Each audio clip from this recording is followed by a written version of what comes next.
dilayani Kepala SMA Negeri 1 Trawas yang terhormat Bapak Ibu Guru hebat SMA Negeri 1 Trawas. Marilah kita panjatkan puji syukur kehadirat Allah Subhanahu wa Ta'ala. Hari ini kita bisa melaksanakan diseminasi budaya positif dalam keadaan sehat walafiat. Sholawat serta salam kita tercurahkan kepada junjungan kita Nabi besar Muhammad Shallallahu Alaihi Wasallam. Bapak Ibu Guru hebat, hari ini saya perkenalkan, nama saya Delia Rawani. Saya guru ekonomi SMA Negeri 1 Trawas, CGP Angkatan 9 Kabupaten Mojokerto, kelas 33B BPDB Jawa Timur. Hari ini saya akan menyampaikan diseminasi positif. Sebelum kita mengawali apa itu dan bagaimana, kita ice breaking dulu ya, biar tidak capek ini pinggang, tidak capek ini punggung ya. Bisa kita berdiri.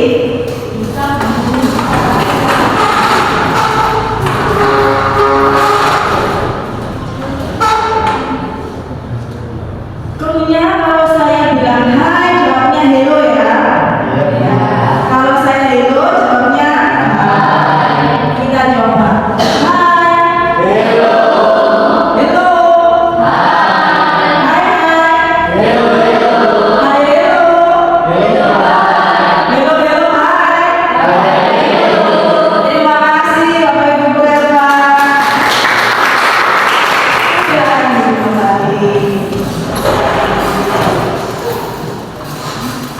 SMA Negeri 1 Trawas memiliki slogan ya. Jadi kalau saya mengucapkan SMA Negeri 1 Trawas, jawabannya humble and excellent. SMA Negeri 1 Trawas, humble and excellent. Terima kasih.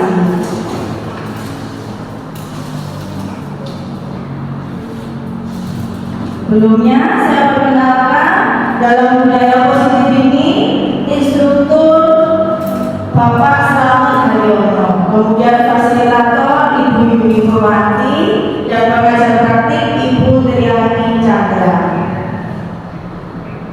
Penyebaran pemahaman budaya positif kepada rekan guru di SMA Negeri 1 Trawas Kabupaten Mojokerto.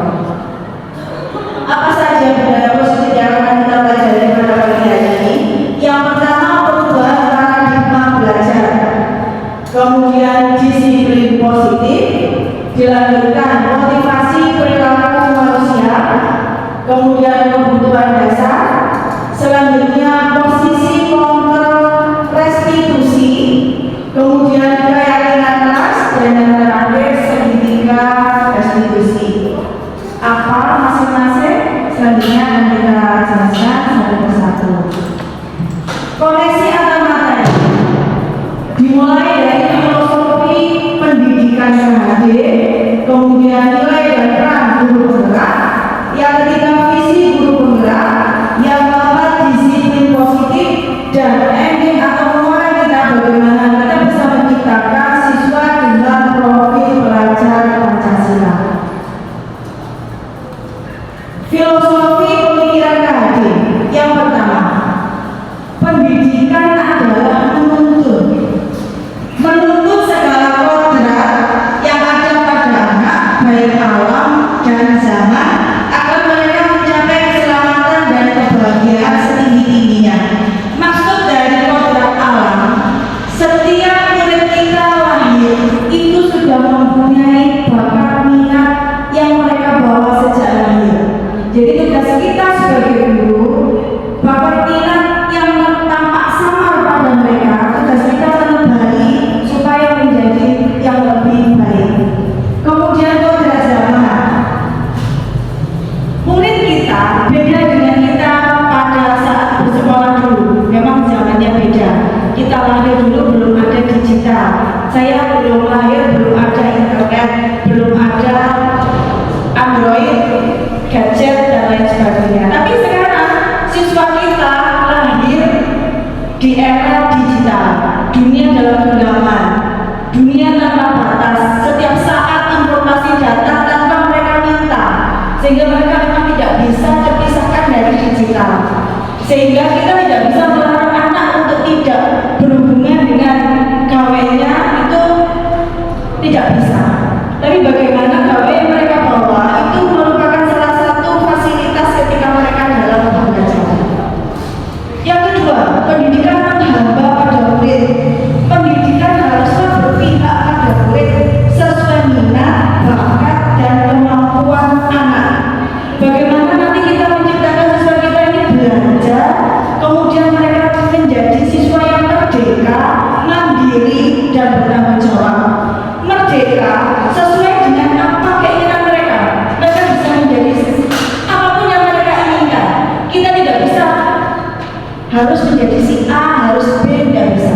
Guru ibarat petani, sekolah ibarat tanah, murid ibarat petani, dan guru sebagai petani hanya bisa menuntut tumbuhnya benih dengan merawatnya.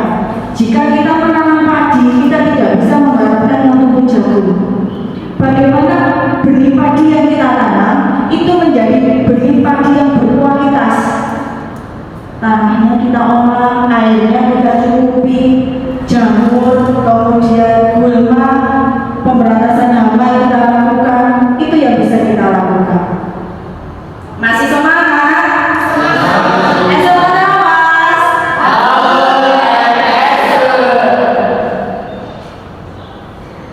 Kemudian nilai dan peran guru penggerak.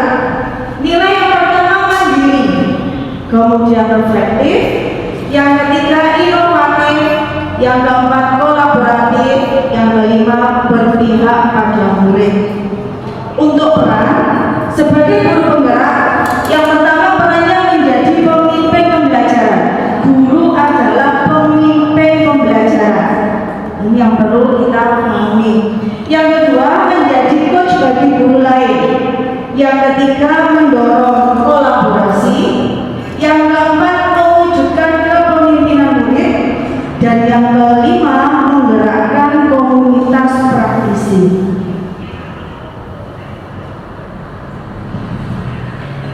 Visi guru penggerak. Visi dapat terwujud jika terdapat kerjasama dengan semua elemen, semua warga di sekolah itu.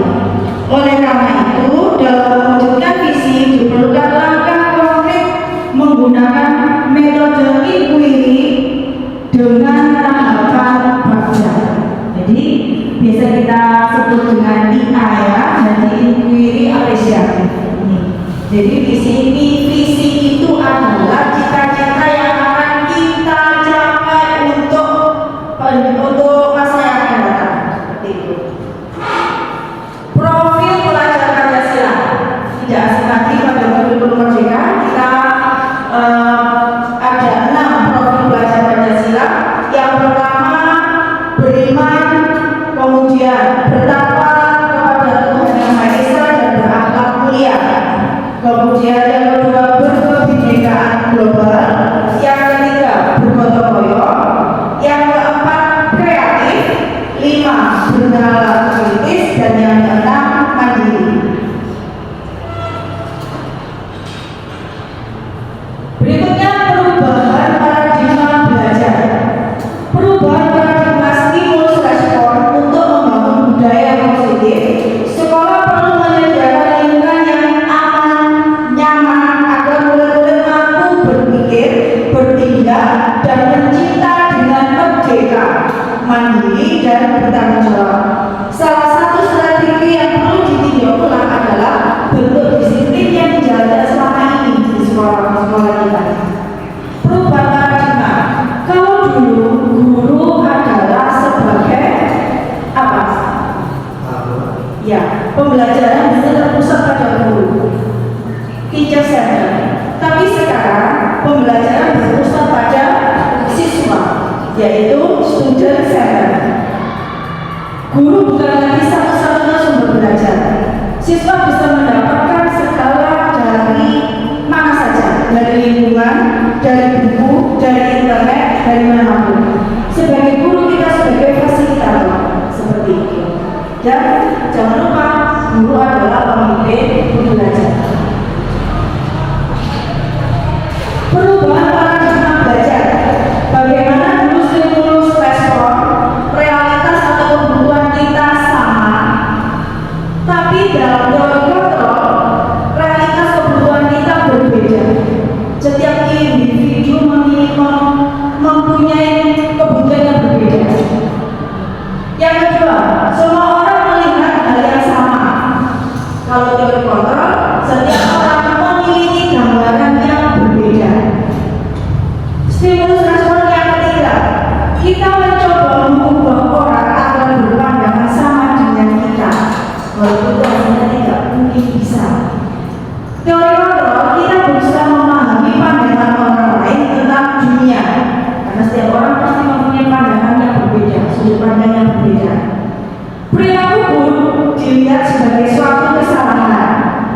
Dalam teori kontrol, semua perilaku memiliki tujuan. Stimulus respon, orang lain bisa mengontrol saya. Dalam teori kontrol, hanya Anda yang bisa mengontrol diri Anda. Dalam stimulus respon, saya bisa mengontrol orang lain. Dalam teori kontrol, Anda tidak bisa mengontrol orang lain. Dalam stimulus respon, pemaksaan ada pada saat bujukan gagal. Ternyata ketika kita bujuk dan gagal, yang kita lakukan adalah pemaksaan. Dalam teori kontrol, kolaborasi dan konsensus menciptakan pilihan-pilihan baru. Dan yang terakhir, dalam stimulus respon, model berpikir menang kalah. Jadi siapa yang menang, siapa yang kalah. Tapi kalau dalam teori kontrol, model berpikir win-win solution, bagi sama-sama menang, tidak ada yang merasa dikalahkan. Pertanyaannya, bisakah kita mengontrol seseorang? Bisa kita mengontrol seseorang? Yakin bisa? Yakin. Nih, coba kita menyajikan sebuah cerita. Ketika kita disuruh menggenggam sesuatu yang itu sangat berharga dalam hidup kita, kita genggam sesuatu yang berharga, yang rahasia dalam hidup kita. Ketika seseorang mendekati kita, dia membujuk merayu untuk melepaskan genggaman kita, ingin mengetahui apa yang kita genggam. Maukah kita melepaskannya? Kita dibujuk, kita dirayu, maukah kita melepaskan? Tidak. Kontrol itu ada pada diri kita. Orang lain tidak bisa mengontrol kita. Jadi jangan salahkan orang lain ketika kita membuat kesalahan, karena kita tidak bisa mengontrol diri kita sendiri. Kita sering di sekolah biasanya ada orang promosi barang A, B, C. Kita terbujuk oleh rayuannya sehingga kita membeli. Kemudian kita menyalahkan orang itu tadi. Oh, Pak Solusiono.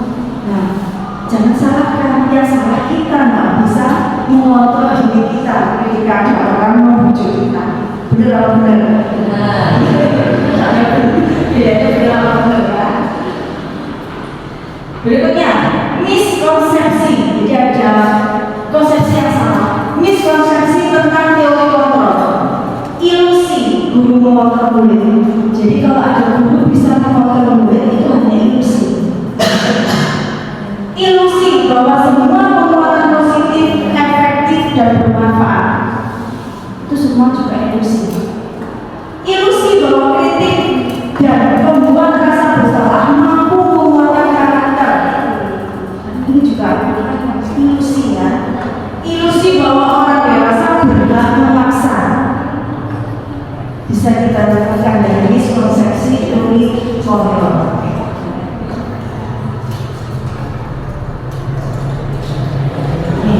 Ini contoh perubahan paradigma belajar. Kita tidak bisa memaksakan anak sama dengan ketika kita sekolah dulu, karena sekarang siswa kita dekat dengan teknologi, maka kita harus juga mengikuti perkembangan zaman dengan teknologi. Nah, kita ajak anak-anak kita web, kita presentasi dengan hasil mereka, jadi mereka mempunyai kepercayaan diri, mereka mempunyai hal yang lebih mandiri ketika mereka mampu mengungkapkan pendapatnya di depan teman-teman yang lain. Perubahan paradigma belajar yang kedua, tidak harus ketika kita melaksanakan pembelajaran itu di dalam kelas kita harus bisa berbicara dengan murid, kita bisa melakukan pembelajaran di mana saja. Kita bisa di parkir, di lapangan, seperti itu. Nah, anak-anak juga bisa dengan, ini adalah teori circular flow diagram, tapi dengan model 2 dimensi. Jadi anak-anak mempresentasikan hasil diskusi mereka dengan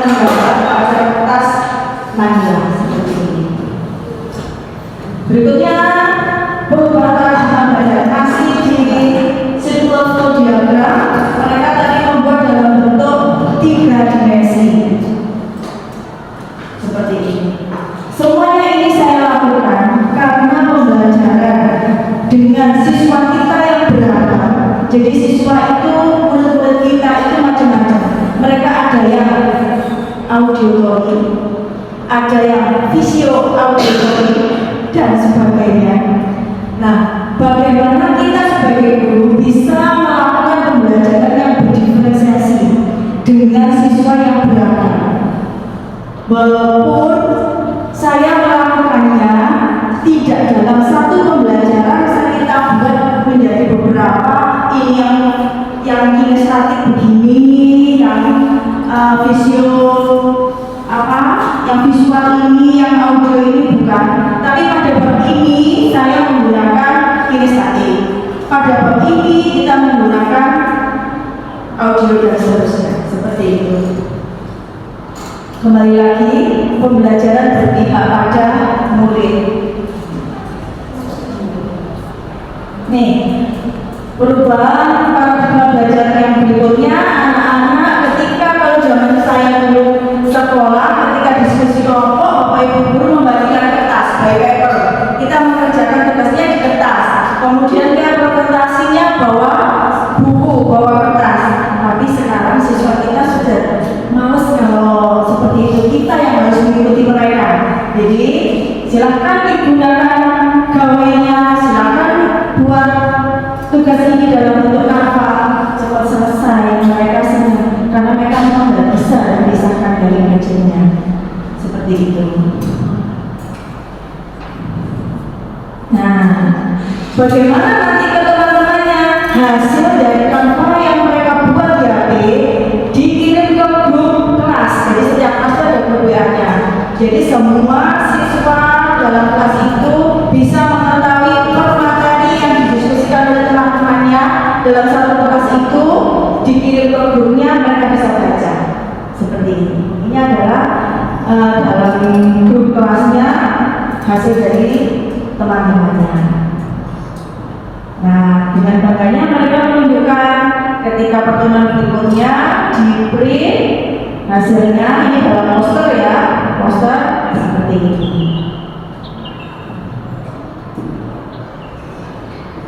Masih di perubahan paradigma belajar. Anak-anak melakukan pembelajaran di teras masjid ini. Karena belajar bisa di mana-mana. Disiplin positif. Selanjutnya, apa itu disiplin positif? Disiplin positif adalah sebuah pendekatan yang dirancang untuk mengembangkan murid menjadi pribadi dan anggota dari komunitas yang bertanggung jawab, penuh hormat dan kritis. Disiplin positif mengajarkan keterampilan sosial dan kehidupan yang penting dengan cara yang sangat menghormati dan membesarkan hati, tidak hanya bagi murid tetapi juga bagi orang dewasa, termasuk kita sebagai guru dan juga orang tua. Jadi disiplin itu tidak menakutkan sebenarnya ya. Disiplin itu bukan sesuatu yang menyakitkan, menakutkan, tidak. Ketika kita harus bersepeda menggunakan helm, apakah ini juga merupakan contoh disiplin? Karakter apa kira-kira yang kita lakukan ketika kita bersepeda menggunakan helm?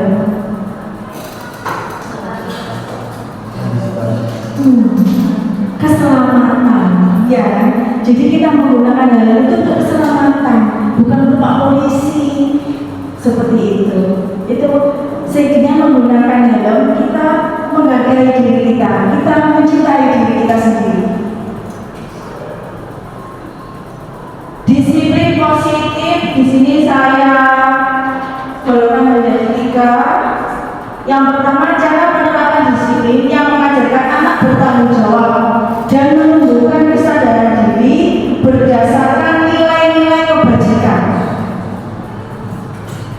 Yang kedua, lebih ke arah disiplin diri yang dapat mengontrol diri dalam melakukan segala tindakan.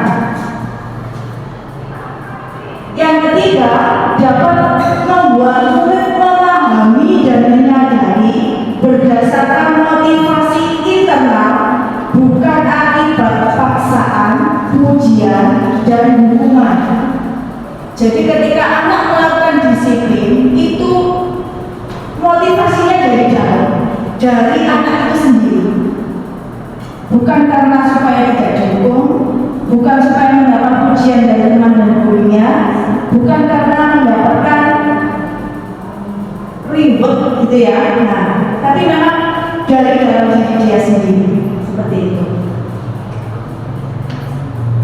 Motivasi perilaku manusia yang selanjutnya kita bahas. Ada dua, ada motivasi internal, ada motivasi eksternal. Ada dua untuk motivasi eksternal. Satu, untuk menghindari ketidaknyamanan atau hukuman. Jadi seseorang itu melakukan motivasi perilaku itu karena dia supaya tidak dihukum. Motivasi eksternal yang kedua, untuk mendapatkan imbalan atau penghargaan dari orang lain. Jadi kalau bahasanya sekarang tidak tulus ya, karena eksternal, tidak tulus dari dalam. Motivasi internalnya untuk menjadi orang yang mereka inginkan dan menghargai diri sendiri dengan nilai-nilai yang mereka percaya, nilai-nilai kebajikan yang mereka percaya. Ini yang bisa melekat kepada anak. Jika anak melakukan nilai-nilai kebajikan itu dengan motivasi dari dalam.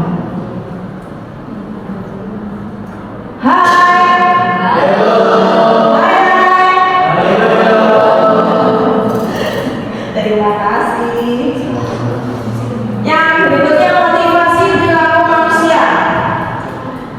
Hindari hukuman dan pemberian penghargaan yang berlebihan agar meminimalisir motivasi eksternal dalam diri murid. Pemberian penghargaan yang berlebihan dapat berdampak kurang baik bagi murid. Di antaranya dapat merusak hubungan, mengurangi ketepatan, menurunkan kualitas, mematikan kreativitas, dan bersifat menghukum. Jadi reward yang kita berikan kepada murid kita, jika pemberiannya berlebihan, ternyata dampaknya kurang baik. Karena pujian, reward itu adalah motivasi eksternal.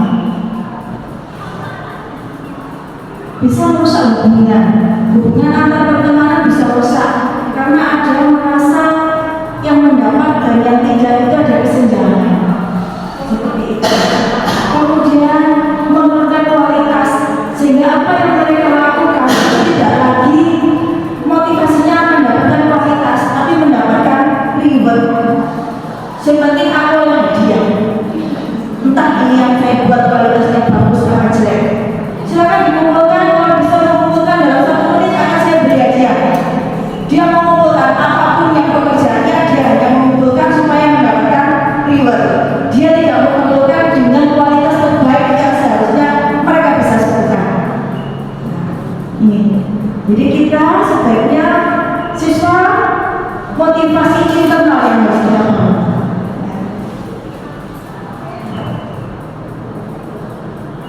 Kebutuhan dasar manusia. Kita sebagai manusia memiliki kebutuhan dasar. Segala sesuatu yang kita lakukan untuk mendapatkan apa yang kita inginkan. Seluruh tindakan yang kita lakukan memiliki tujuan tertentu dan semua usaha terbaik yang kita lakukan adalah dalam rangka agar kebutuhan dasar kita terpenuhi dengan baik. Ada 5 kebutuhan dasar. Yang pertama, survival, bertahan hidup. Jadi kita punya kebutuhan untuk mempertahankan. Ini. Yang kedua, love and belonging, kasih sayang, dicintai, dan rasa diterima.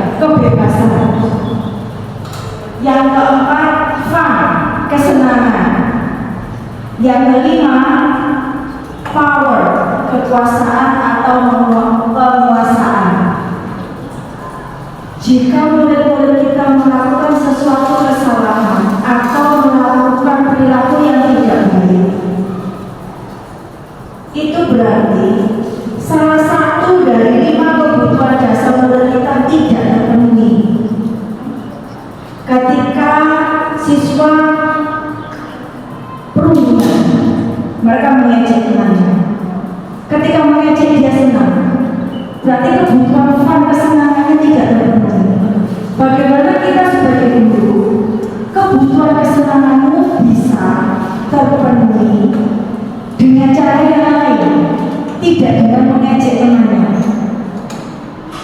Benar apa benar? Seperti itu. Jadi kebutuhan dasar ini memang harus kita penuhi. Siswa juga demikian. Karena jika kebutuhan dasar siswa tidak terpenuhi, mereka akan berbuat sesuatu yang tidak baik. Seperti itu.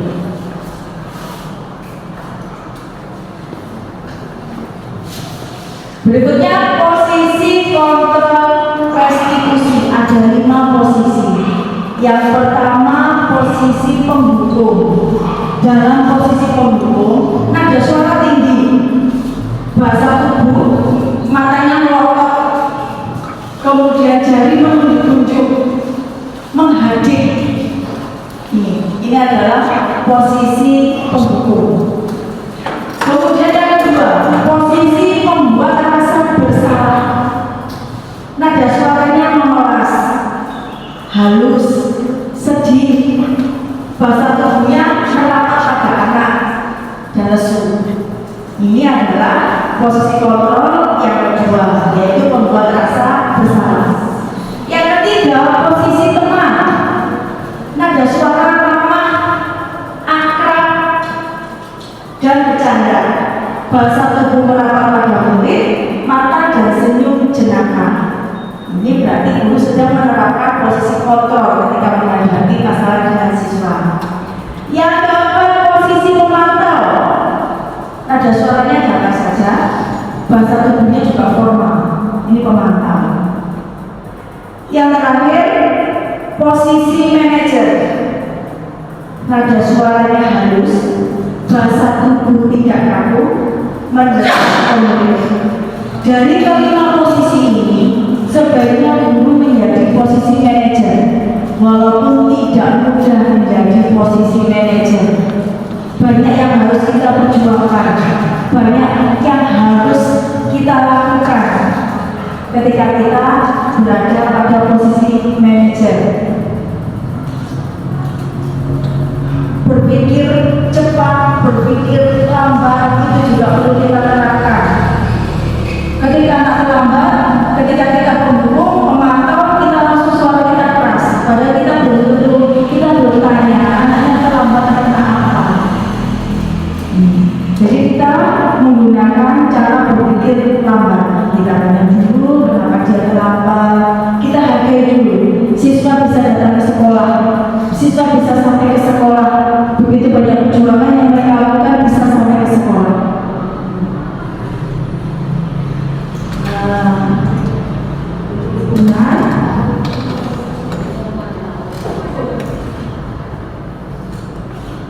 Silakan kita lihat video ini. Dalam video ini bagaimana satu kegiatan dengan 5 posisi.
Bahasanya sudah mulai turun kan, halus.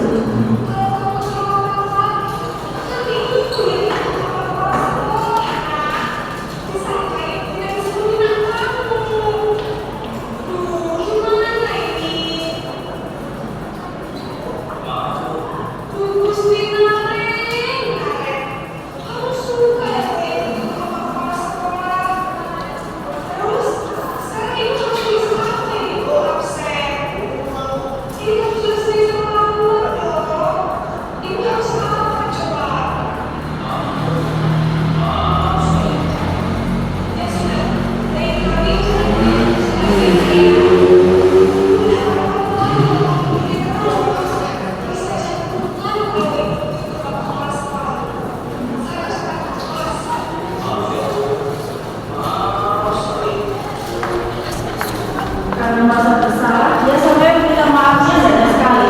Maaf sekali, maaf ya.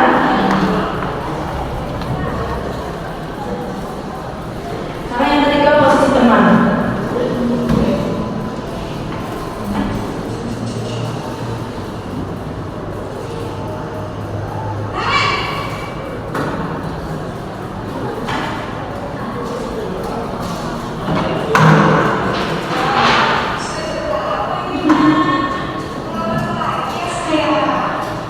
Jadi teman ya, akrab sama siswanya.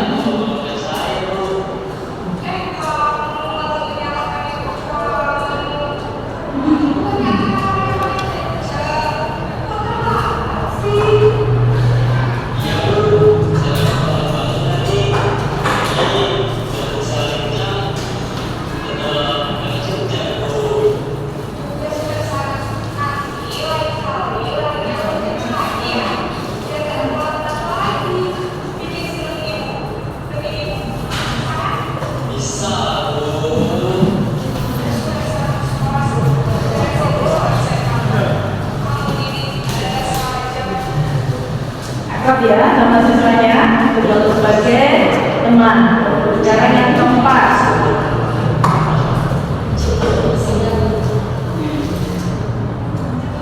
posisi pemantau atau monitor.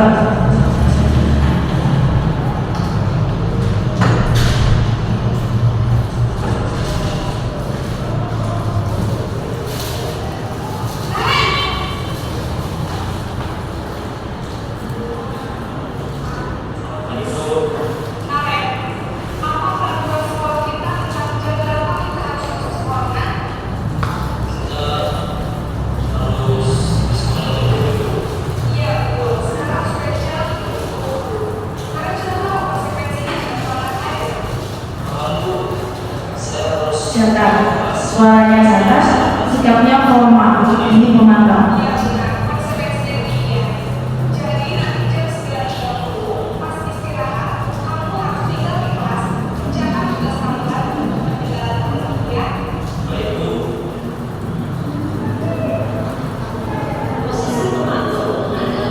Yang keempat, yang terakhir sekarang, posisi manajer.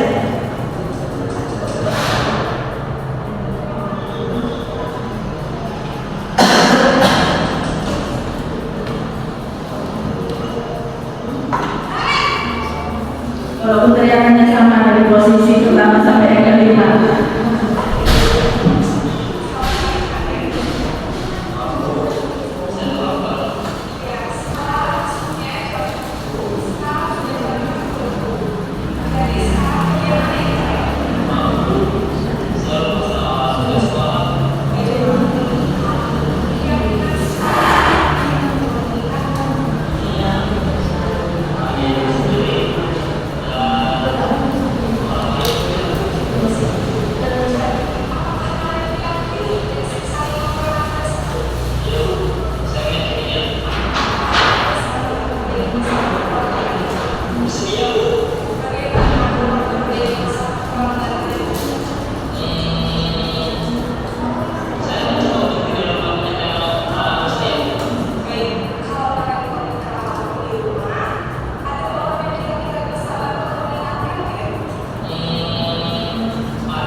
sebagai seorang manajer yang dilakukan oleh ibu guru tadi, dia tidak menghukum, dia tidak membuat bersalah yang dilakukan Naren, tapi dia membantu Naren bagaimana Naren bisa menyelesaikan masalah.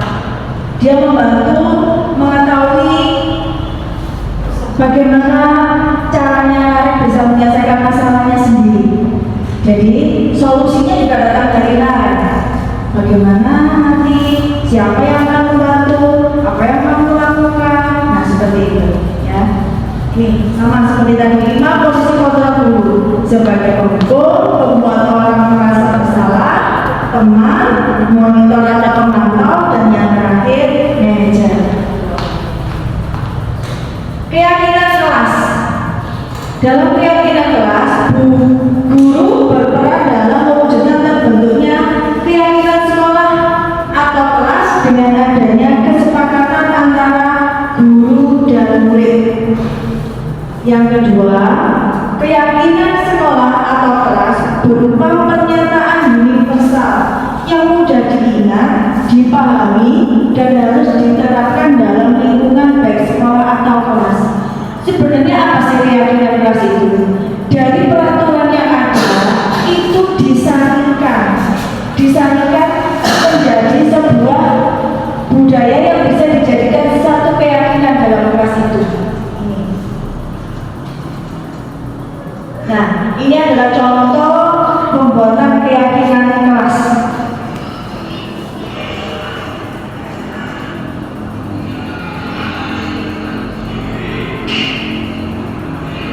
Sebelum kita melakukan pembelajaran, sebaiknya kita membuat apa keyakinan kelas kita. Jadi antara guru dan murid membuat keyakinan untuk kelas tersebut. Ini keyakinan kelas mata pelajaran ekonomi dari kelas 12 sampai S1. Nah, akhirnya terbentuk seperti ini.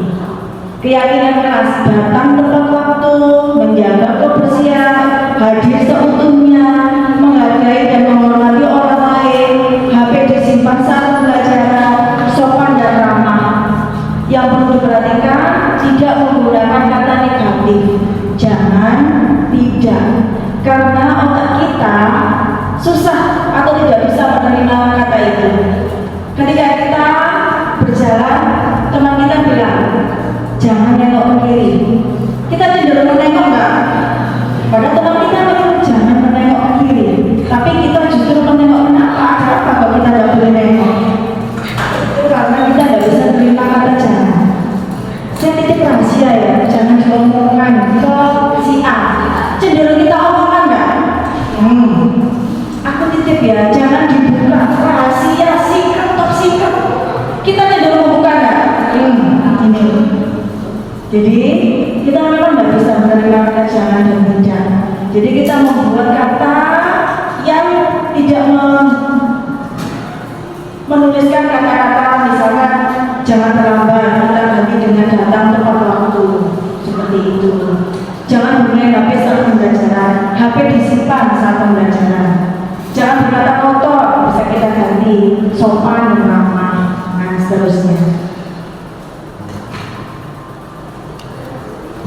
Berikutnya segitiga restitusi. Apa itu restitusi? Restitusi adalah proses menciptakan kondisi bagi murid untuk memperbaiki kesalahan mereka, sehingga mereka bisa kembali pada kelompok mereka dengan karakter yang lebih kuat. Gosen 2004. Nih. Ini segitiga restitusi. Ada menstabilkan identitas, validasi tindakan yang salah, dan yang terakhir menanyakan keyakinan. Betul sekali.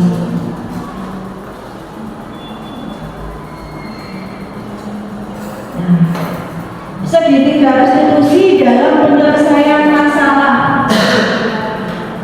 Guru yang berperan sebagai manajer menggunakan segitiga restitusi dalam menyelesaikan masalah.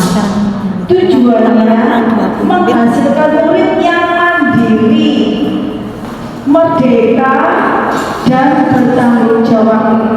Mandiri berarti mereka bisa berdiri sendiri tanpa tergantung pada orang lain. Merdeka sesuai dengan apa keinginan, sesuai bakat minat yang mereka inginkan, dan bertanggung jawab. Kalau mereka melakukan sesuatu sesuai dengan keinginannya, pasti mereka bertanggung jawab dengan apa yang sudah menjadi pilihan yang mereka lakukan.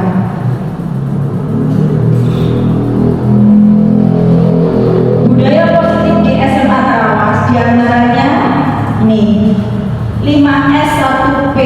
Jadi ada saling, senyum, sapa, santun, dan peduli. Bisa dikembangkan 7S 8S ya, bisa mungkin. Berikutnya budaya positif untuk sholat duha.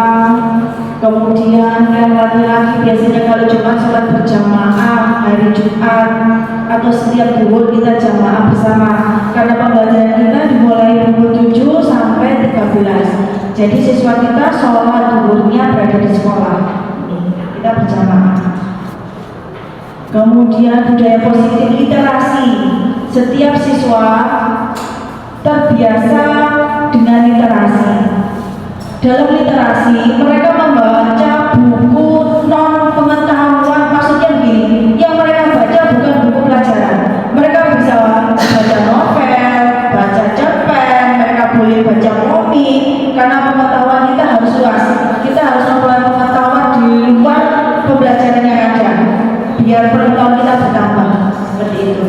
Dengan membaca dan menuliskan kembali, maka kosakata, pengolahan kata yang mereka lakukan itu menjadi lebih baik. Assalamualaikum. Silakan ketua kelas, sebelum kita memulai pembelajaran hari ini, silakan dibimbing berdoa dulu.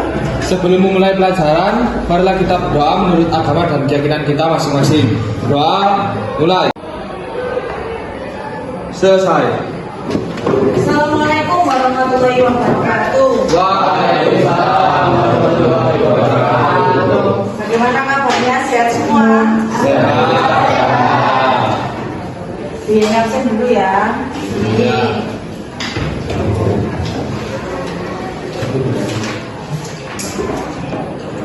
Amsal Dwi Chandra, Ahmad Faris, itu ibu keluar tadi. Sip. Cahyo Abdillah, Dimas Rizky, Vanessa, Felinia, Gak ada bu. Belum datang. Izudin, Malvino, Princess, Osis, Rini, Sahur, Widyawati.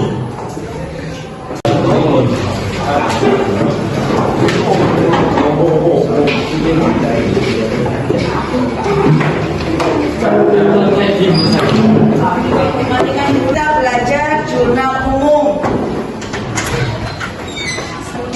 Waalaikumsalam. Saya terlambat. Kenapa terlambat, Marina? Tadi bangunnya siang. Bangunnya kesiangan. Jam berapa ini sekarang? Kamu bangun jam berapa? Baiklah, silakan sekarang kalian duduk dulu. Nanti setelah pembelajaran selesai, ini ada yang mau kita omongkan ya. Yang lain di sini aja. Penonton. Ini contoh penyelesaian masalah dengan segitiga restitusi. Ini yang pertama, fase pertama.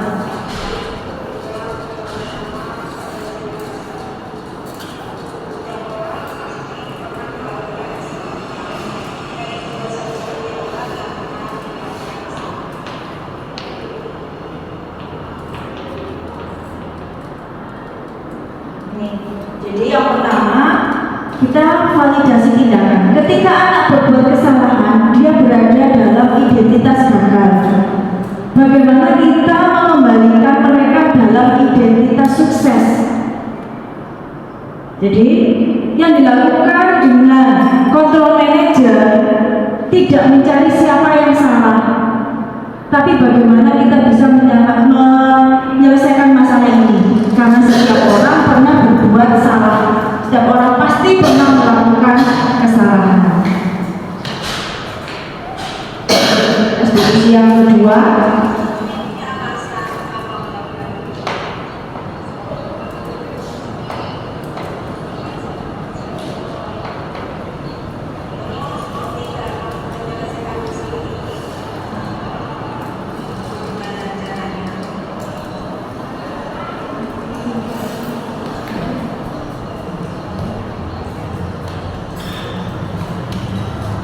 jadi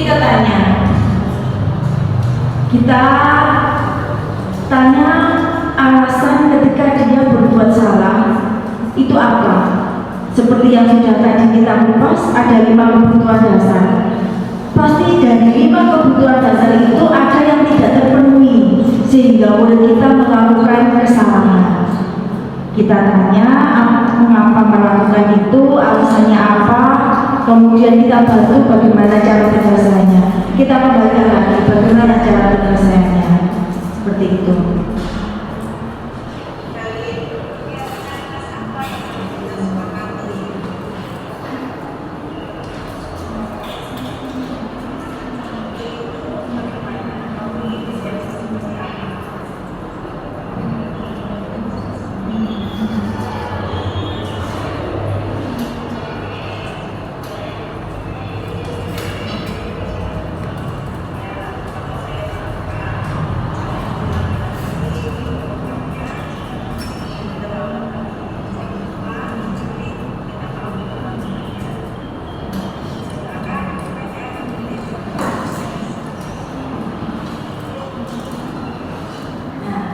Kita ingatkan keyakinan kelas yang telah disepakati. Berkait kita ingatkan apa yang telah mereka langgar dari keyakinan itu. Kemudian ini sengaja memang kita berdua ya dalam menyelesaikan masalah, karena kita menghargai diri. Kita tadi kan juga menghormati dan menghargai. Jadi kita tidak langsung di depan teman-temannya, tapi kita berada di luar ruangan yang berbeda. Kita ajak ngomong berdua, kita bantu menyelesaikan masalah. Karena yang bermasalah hanya si cantik ini saja, mbak ini saja, yang lainnya tidak. Seperti itu. Nah, kebutuhan dasar manusia untuk kesenangan dan ini dihargai seperti ini, mendapatkan penghargaan. Ini adalah mereka yang harus dipenuhi. Disiplin positif. Contoh disiplin positif yaitu upacara bendera setiap hari Senin yang dilakukan di SMA Karawas. Siswa mengikuti pembelajaran di dalam kelas itu juga bentuk disiplin positif. Mereka datang tepat waktu, mereka mengikuti pembelajaran dengan hadir sepenuhnya. Maksudnya hadir sepenuhnya, jiwa dan raganya, hati dan pikiran mereka hadir. Tidak hanya raganya ada di sini, jiwanya nggak tahu kemana. Jadi anaknya penuh, tapi ketika diajak diskusi, kita lakukan pertanyaan sepi. Nah ini berarti mereka tidak hadir sepenuhnya. Jadi ketika pembelajaran kita harapkan siswa kita bisa hadir sepenuhnya. Ini adalah contoh pembelajaran dari akar kulit.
perubahan paradigma baru, perubahan zaman.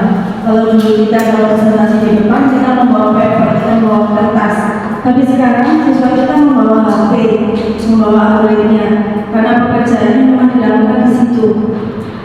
Kita nggak bisa melarang untuk tidak membawa HP, tapi bagaimana HP bisa kita gunakan sebagai salah satu fasilitas dalam pembelajaran, karena sumber belajar dari mana saja, tidak satu-satunya dari guru. Kalau guru sumber belajar memang satu-satunya guru, karena guru yang pintar. Nah, sekarang dari mana saja? Mereka bawa habis semua, karena pekerjaannya ada di habis semua.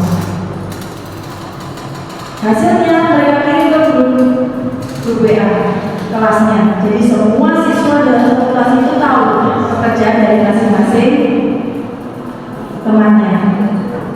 Dikumpulkan dalam grup, sama filenya dikirim ke gurunya. Selesai. Berarti kita sama-sama mencintai bumi ya. Karena satu lembar kertas itu berapa pohon yang harus ditebang.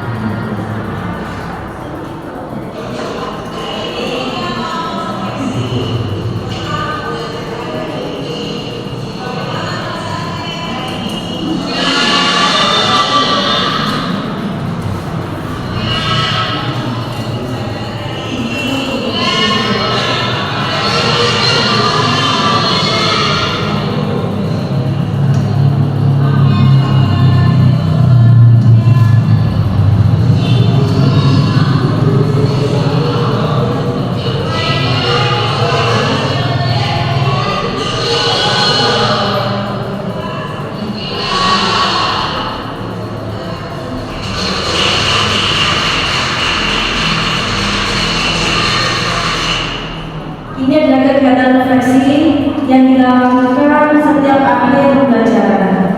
Kita tidak menanyakan jawaban itu benar apa salah, tapi bagaimana siswa yang mereka lakukan dalam pembelajaran hari ini. Jadi pertanyaannya, bagaimana perasaan kalian hari ini ketika belajar itu? Nah, apa yang kalian dapatkan hari ini? Seperti itu. Bagaimana siswa bisa atau mau mengungkapkan menjawab pertanyaan kita, mengungkapkan apa yang ada di hati dan pikirannya, itu sebuah apresiasi ya. Karena ekonomi kebetulan saya di kelas 10 itu berbentuk 3 jam. Jadi kalau misalkan jam terakhir 8, 9, 10, nah itu adalah jam-jam rawan. Jadi kita harus sebagai pemimpin pembelajaran bagaimana dalam jam-jam rawan itu siswa tetap bisa hadir sepenuhnya seperti ini. Jika tidak, mereka biasanya tidak ada sepenuhnya, jiwanya kemana-mana, HP-nya di mana-mana, hanya raganya saja yang full di dalam kelas. Nah, terima kasih dan salam bahagia, salam semoga kita selalu memberikan keselamatan dan bahagia, kita selalu memberikan kebahagiaan sebagai guru yang hebat, begitu mulia tugas kita, begitu mulia. Semoga yang kita lakukan sebagai guru hebat ini menjadi amal di akhir kita nanti. Sebelum saya tutup dengan SBT lagi ya. Kita tepuk-tepuk saja supaya kita bisa kembali lagi, kita bisa hadir sepenuhnya